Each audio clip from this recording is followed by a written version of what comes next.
What's going on, guys? MG here, and in this video I want to discuss my thoughts on game collecting. If you guys don't know me, I'm a hardcore retro gamer. I primarily play games on systems that were the hot shit years ago. I play on a CRT, of course. Toshiba AF Gang Gang. Anyway, being a retro gamer, you also get lumped into the game collecting camp. You can call me a game collector, sure. Or you know what? You could actually say I'm a fucking curator. A curator. Excuse me, a curator. I'm not actively going out there in the world hunting and collecting literally every video game known to man. No. All the games that are in my quote-unquote collection are games that were either gifts or games that I purchased as a young lad with my allowance. Lost them in the shuffle of life, moving, for example. Or they were given away by my mom when I was in college. Thanks, Mom. Or I was just being careless, just being a careless little shit and not taking care of my games. Either way, I wouldn't call myself a collector. One thing that really sucks, though, is that the information age has really fucked with retro gaming. So, back in my days, I was able to just, hit a local pawn shop or a thrift shop, find a fucking Sega Saturn on the cheap with a bunch of games attached to it. Nowadays, if you find one Saturn game, it's fucking $400 or $800, CIB.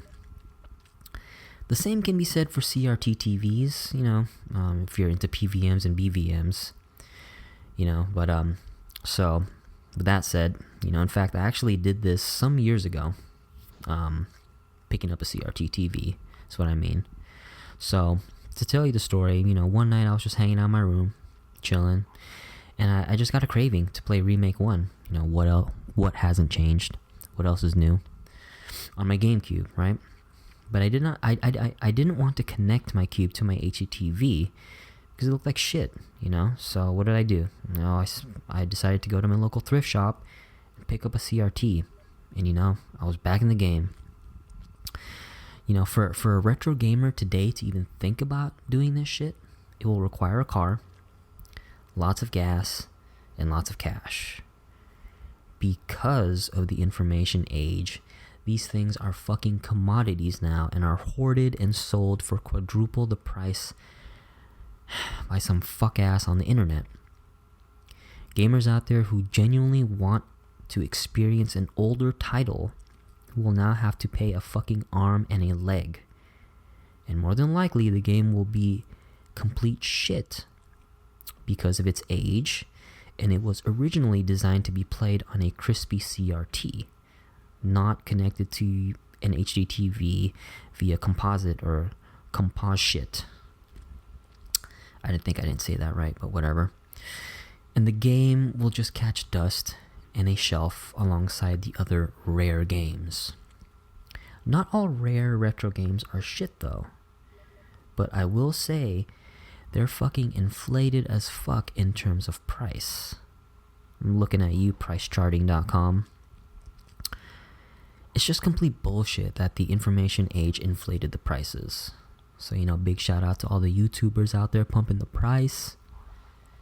Another thing I did want to touch on is the accepted form of hoarding that I'm seeing online. Guys posting videos of games they bought, paying a fuck ton of money, all for virtual thumbs up. To me, that kind of behavior is stupid and unhealthy, okay? Cheering on a guy who probably overspent on a single game that will more than likely not be finished, mainly because there is zero nostalgia for the game. There is no emotional connection to it. I.e., there are a few shitty looking games that I can literally pick up and play anytime and have fun. Because back then, games were not readily available like they are now. And back then, you had to fucking play the same game over and over again because you have no idea when you're getting another one. Shit was rough when you were a kid back then. To name that shitty game, in case you're wondering, it's called Jumping Flash for PSX. You don't know it? Look it up and be prepared to get your fucking socks blown off by the graphics. You know, I don't give a shit. I loved that game as a kid. Played it for hours. I also had part 2. Incredible game. And you know, I just find it funny how guys out there will spend thousands of dollars on a game just to impress people they will never meet, don't even like, man. And on top of that shit, you got guys who are cheering this on, like, oh man, this shit's awesome, man. Wow, where'd you get that? The print quality looks great on that fucking cover, bro. But is spending hundreds of dollars worth the high for that one post? And let's be real here, not all posts hit. So imagine dropping 15 hundo on a game to post online and it doesn't get shit. No views, no nothing. That's some funny shit right there. And I've seen sad posts like that online too. So, you know, wrapping this up, before I go, I'll say this.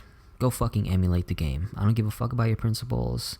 This isn't the 90s, you know, where taking a risk means renting a shitty game for the weekend at Blockbuster because the cover looked cool. This is major money we're talking here. And you best believe whoever the seller was is completely fucking glad he dumped his bag on someone, or in his case, that game on someone. That's why there's no fucking refunds. The meta today is spending $500+ on a game that is a 50-50 toss-up if it's going to be fun, is not smart investing. My meta is $1 per hour of genuine gameplay spent. If I'm spending $500 on, say, Hunting Ground for PS2, by the way, I bought it back in the day for $60 at Fry's Electronics, shout out, I better be spending 500 hours on that shit to justify the purchase of $500. So all I'm saying is be smart, download and emulate and confirm if this is a game that is worth purchasing and playing for years. Resident Evil 1 through 3, I'm looking at you. I must have spent thousands of hours on these 3 alone. And this is not including the remasters, okay? To me, that's a good video game investment. ROI is high on shit you're into, thus nostalgia, emotional connection. You know what I'm saying. Yeah, so anyway, I hope you guys enjoyed this rant, and I'll catch you guys next time. Later.